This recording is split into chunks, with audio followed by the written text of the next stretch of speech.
Olá, boa noite. Boa noite, seja bem-vindo ao Rede TV News. Os trabalhos de demolição no prédio que pegou fogo no centro de São Paulo começaram e a área foi liberada para pedestres. Peritos investigam o que causou o incêndio que levou mais de 60 horas para ser controlado. Você vai ver também. Médico anestesista flagrado estuprando mulher grávida em centro cirúrgico se torna réu. Outras possíveis vítimas são ouvidas pela polícia. E você vai ver também uma exposição diferente em São Paulo, que faz um mergulho nas obras de Tim Burton. São 14 salas com obras do cineasta que misturam uma atmosfera lúdica e, ao mesmo tempo, sombria. Essas e outras notícias você acompanha aqui no Rede TV News.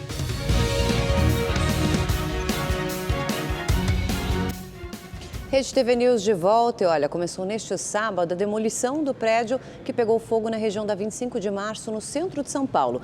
Peritos coletaram material no local para investigar o que causou esse incêndio. A gente vai ver na reportagem do Guilherme Lopes. A primeira fase da obra começou logo cedo. A área foi isolada com esses tapumes e parte da rua foi liberada apenas para os pedestres. Algumas lojas vizinhas ao edifício continuam interditadas, sem previsão de liberação. Os técnicos da prefeitura estiveram hoje cedo no local para realizar uma nova vistoria. A estrutura do edifício está estabilizada com o fim do incêndio. Embora não exista mais risco de ruptura, há chances ainda de desabamentos pontuais. O plano de trabalho para a demolição do prédio está em fase de elaboração. O próximo passo é a limpeza do local, retirando todo o material que sobrou do incêndio e fazer o escoramento dos andares. A partir disso, as equipes poderão analisar os elementos estruturais e, com essas informações, definir um cronograma de demolição. O prédio de 10 andares fica no centro comercial de São Paulo, em uma das regiões mais movimentadas. O fogo começou no domingo passado e se espalhou pelos outros pavimentos. Os bombeiros levaram quase 60 horas para extinguir as chamas. Como consequência, as ruas e as lojas no entorno ficaram fechadas, com o risco de desabamento do edifício. A previsão é que os trabalhos levem 6 meses. Grandes maquinários não serão usados, mas o serviço não precisará ser de forma manual. Ferramentas de menor impacto serão utilizadas.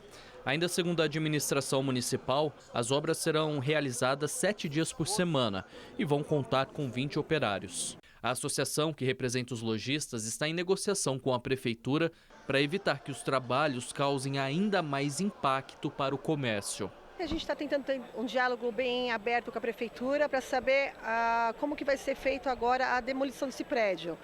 Desinterditação das lojas, verificar como que o pessoal vai continuar, conseguir retirar o material. Estamos negociando também, conversando com a prefeitura para poder ter acesso, né? Porque a pessoa ainda tem esperanças de que alguma coisa foi preservada. Então, a reivindicação nossa aqui hoje é justamente para ver se temos diálogo para poder acessar, né? Subir o prédio, né? Na segurança, para poder retirar o que sobrou. O carnaval de rua, fora de época, aconteceu em algumas regiões da Grande São Paulo, da cidade de São Paulo, mesmo após o cancelamento oficial da folia. Alguns blocos fecharam vias de bairros como Barra Funda, Santa Cecília e Perdizes. No último dia 7, a prefeitura cancelou a tradicional festa popular que estava programada para este final de semana por falta de patrocínio. Os organizadores dos blocos criticaram a decisão e disseram que realizariam os eventos mesmo sem o aval municipal, em forma de protesto. O anestesista que foi flagrado estuprando uma mulher grávida durante o parto no último domingo no Rio de Janeiro se tornou réu na justiça. A Justiça do Rio de Janeiro aceitou a denúncia do Ministério Público contra o médico Giovanni Quintelha Bezerra por estupro de vulnerável. Apesar de o inquérito do caso ainda não ter sido concluído pela Polícia Civil, o MP entende que já há elementos suficientes para fazer a denúncia. O anestesista foi preso em flagrante depois que o crime foi registrado com um celular. O estupro aconteceu no centro cirúrgico, atrás de um lençol e durou 10 minutos, enquanto a vítima estava completamente sedada. A filmagem foi feita pela equipe de enfermagem, que já desconfiava do médico. Se for condenado, Giovanni Quintelha pode receber pena de 8 a 15 anos de prisão. A promotoria pede ainda indenização à vítima em valor acima de 10 salários mínimos. A delegacia da cidade de São João de Meriti investiga outros possíveis estupros envolvendo o médico. Mais de 40 possíveis vítimas já foram identificadas e estão sendo ouvidas. Ainda no Rio de Janeiro, a justiça acatou a denúncia contra o médico francês Gilles David Teboul, acusado de injúria racial, ameaça e agressão contra o porteiro Reginaldo Lima. O médico teria usado expressões como seu negro e macaco, enquanto reclamava de um problema no elevador do prédio onde mora em Copacabana. O caso aconteceu no último dia 5. Câmeras de segurança registraram o momento em que o francês empurrou com as 2 mãos o porteiro. A justiça também negou o pedido de autorização para que o réu viaje para a França no próximo dia 24. Uma câmera de segurança flagrou um momento em que um policial militar atirou num jovem de 24 anos na cidade de Santo Antônio de Jesus, que fica no Recôncavo Baiano. O vídeo mostra que Daniel da Cruz de Jesus caminha pela rua quando um carro descaracterizado com os policiais se aproxima. 2 PMs descem armados. Daniel coloca as mãos na cabeça e logo depois são ouvidos 3 disparos.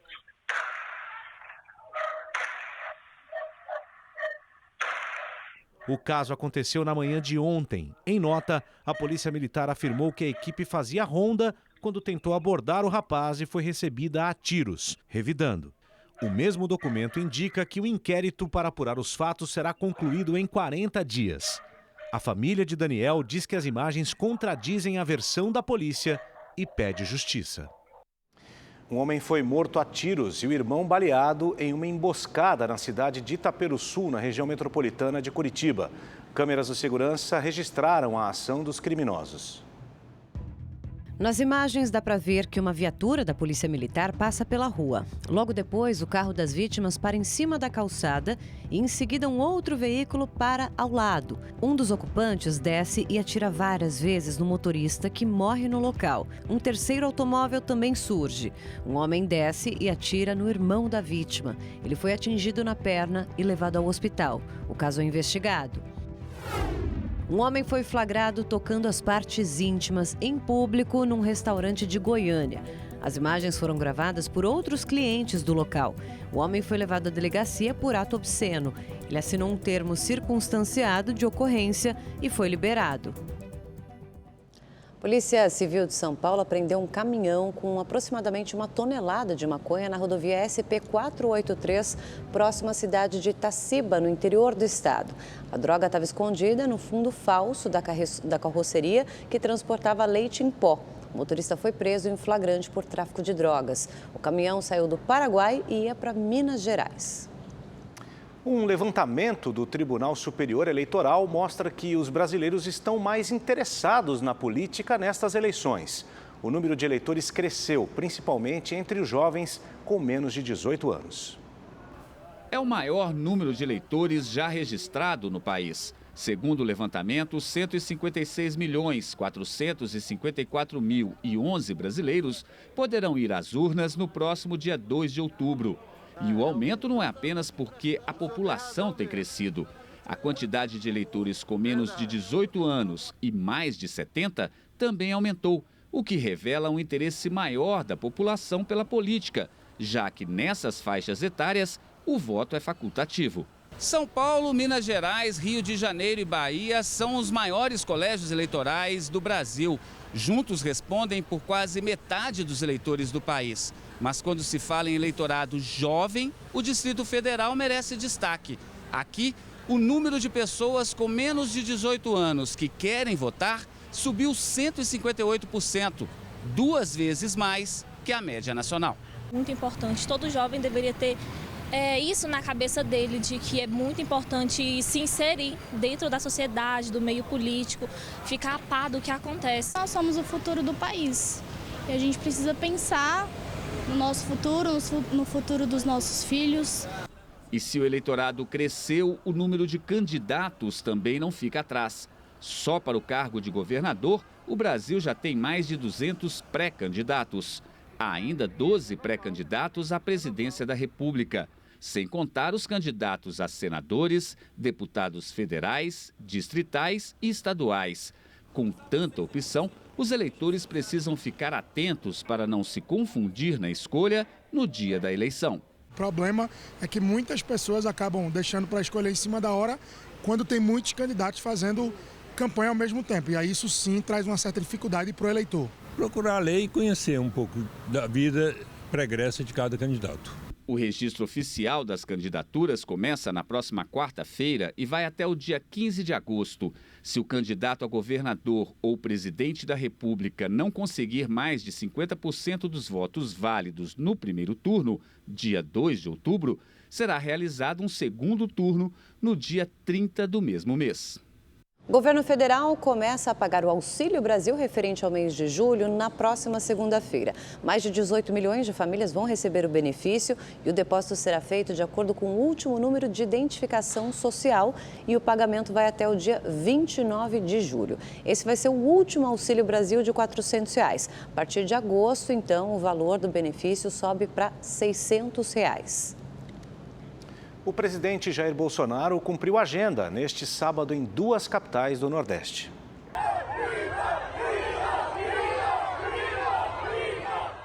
O primeiro compromisso foi em Natal, por volta das 10 da manhã, onde uma multidão aguardava o presidente. Jair Bolsonaro desfilou em carro aberto pela cidade e recebeu o apoio do povo nas ruas da capital potiguar. Em seguida, o presidente foi para o Santuário dos Mártires, onde foi recebido por muitos apoiadores. Bolsonaro participou da missa, recebeu a hóstia e falou aos fiéis. No final da tarde, o presidente Jair Bolsonaro desembarcou aqui em Fortaleza para mais uma agenda no Nordeste e também foi recebido por milhares de apoiadores. Do aeroporto, o presidente seguiu em uma motociata pelas ruas da cidade.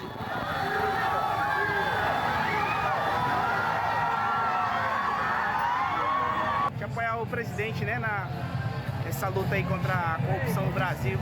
No início da noite, a motociata seguiu até a praia de Iracema, onde Jair Bolsonaro participou da Marcha para Jesus.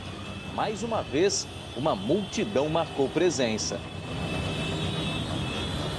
Esse Ceará, esse Nordeste é nosso! Quando se fala em fim da corrupção, isso não é virtude, isso é obrigação. E uma baleia protagonizou um show com saltos no mar em Santos, litoral de São Paulo, gente. Quem passou ali pelas praias dos Milionários e Paranapuã conseguiu apreciar a cena e até fazer registros, olha aí. O animal chamou tanto a atenção ali dos banhistas que eles ficaram ali enlouquecidos. Ele passou bem pertinho de praticantes de canoa havaiana também. A baleia ficou mais de 2 horas por ali, nadando bem próximo à costa, antes de voltar para o alto mar.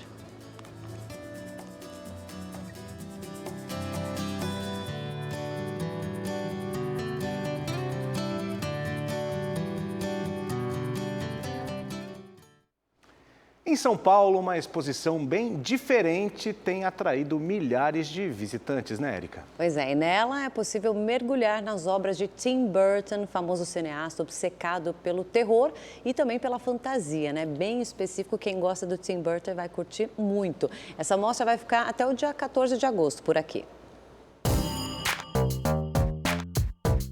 Entrar no mundo de Tim Burton é se aventurar numa viagem cheia de cores e criaturas peculiares, ou no escuro, com desenhos incompreendidos. Bom, ele tem um traço muito característico, né? E do período que remonta os trabalhos dele já faz me lembrar um pouco da minha infância. Tim Burton é um cineasta, produtor, roteirista e desenhista norte-americano, conhecido por dirigir clássicos como Edward Mãos de Tesoura, Alice no País das Maravilhas, Beetlejuice e A Fantástica Fábrica de Chocolates.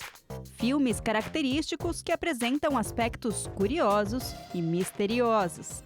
As obras de Tim Burton são únicas e excêntricas. Misturam terror e fantasia, o estilo gótico e surrealista, essa atmosfera lúdica e ao mesmo tempo sombria. Os visitantes podem interagir com as obras de maneira imersiva, quase que entrando nos pensamentos de Burton. Nessa sala, com o jogo de luzes, as figuras na parede vão mudando. A sensação é de mergulhar na imaginação artística do cineasta. É típico do Tim Burton essa sensação de desconforto, de estranheza que ele provoca, mas ao mesmo tempo que a gente se sente provocado, experimenta esse estranhamento, esse desconforto, é também muito empático, é também muito acolhedor, que acho que a própria figura dele, né, é expressa nessa forma de arte. A exposição foi ideia do próprio Tim Burton, em homenagem aos 13 anos de lançamento do livro A Arte de Tim Burton. Aqui, A Beleza Sombria dos Monstros, título do projeto, é uma releitura sensorial do prefácio e dos 13 capítulos da obra, dividida em 14 salas com ilustrações do acervo pessoal do artista e conceitos visuais de diversos filmes. E nesse livro temos mais de 1.100 desenhos do Tim Burton que deram origem, inclusive, a todos os filmes deles. Os personagens principais estão aqui no livro, na forma de rascunhos, que ele começa tudo na forma de rascunho, de rabisco, às vezes num guardanapo. Para criar essa atmosfera de imergir no imaginário poético de Burton, foram usados diversos recursos audiovisuais, passando por projeções em tecido, realidade virtual, cinema 3D, que permitem diferentes sensações. E no meio disso tudo, tem até um espaço para colocar as inspirações no papel. Dá para imaginar muitas coisas. O que é que você está desenhando? Eu tô desenhando um personagem aleatório aqui, mordendo outra pessoa, assim. A mega exposição A Beleza Sombria dos Monstros, 13 anos da arte de Tim Burton, fica na Oca do Parque Ibirapuera, em São Paulo, até o dia 14 de agosto.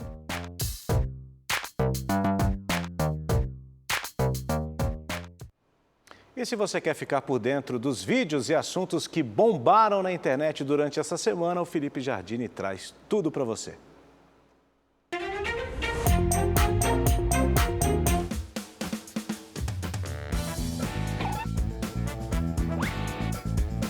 Aê, jardineiros! Na próxima quarta-feira será comemorado o Dia do Amigo. Aquela pessoa que sempre está disposta a ficar ao seu lado em qualquer situação.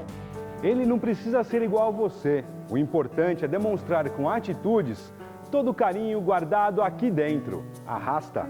Com milhões de seguidores nas redes sociais, a Júlia Olímpia é uma influenciadora que esbanja fofura no TikTok. E as fofuras têm nome: Patolino e Jade. Essa amizade entre um marreco de pompom e o Golden Retriever começou quando os dois ainda eram filhotinhos. O começo da amizade deles dois foi super difícil pra mim, porque eu tive que ficar o tempo inteiro supervisionando, porque a Jade era muito pequenininha, ela entendia que o Patolino era um brinquedo. Eu não pude deixar eles brincar, porque como a Jade sempre foi maior que ele, qualquer patadinha que ela desse nele poderia, né, matar o Patolino. Então eu sempre fiquei muito de olho e sempre ensinando ela: Jade, não pode, Jade, isso não, Jade, ele é seu irmão. E aí, com o tempo, ela super entendeu que ele é o irmão dela e ele também entendeu que ela é irmã dele. E hoje em dia tá aí essa amizade tão linda. A Jade e o Patolino cresceram e não se desgrudam. Às vezes, a Jade pensa que é um marreco e o Patolino pensa que é um cachorrinho. O Patolino tem tanta certeza que ele é um cachorro que a comida favorita dele é ração de cachorro. Ele ama, eu tenho que ficar de olho, porque senão ele come toda a ração da Jade e não deixa nada pra ela. Já a Jade, ela tem certeza que é um pato, porque ela ama água bem mais que o Patolino. Por ela ficaria 24 horas na piscina. E o assunto na Rede TV de Belém do Pará durante a semana foi um só: Cabo Pardal, o cara de mal. O repórter Luiz Otávio, do Alerta Pará, estava ao vivo falando sobre um roubo em uma lavanderia. Mas aí, ao apresentar a equipe do 10º Batalhão de Polícia, o Cabo Pardal mandou aquele olhar intimidador. A cara de malvadão viralizou e o cabo entrou na onda. No Insta dele, uma fábrica de memes foi repostada pelo próprio. E adivinha só quem é o pardal mais famoso do Pará? O Luiz Otávio ficou espantado com a repercussão do caso. Confesso que para mim foi uma surpresa, porque em nenhum momento eu prestei atenção na fisionomia aí do cabo, né? Um dia depois, eu cheguei na redação e aí comecei a escrever um texto de uma outra matéria. E aí eu ouvi quando o meu celular começou a apitar, várias pessoas me marcando aí em várias postagens do Instagram. E aí que eu fui ver o quanto o nosso ao vivo tinha feito sucesso aí. Só sei aí que a minha voz está sendo usada como meme e a foto do Cabo Pardal está estampada em diversos sites e principalmente em grupos de WhatsApp. E depois do Luva de Pedreiro bombar nas redes sociais, vem aí a nova geração de craques nascidos no interior desse Brasilzão. É o Meia Trocada. Arrasta!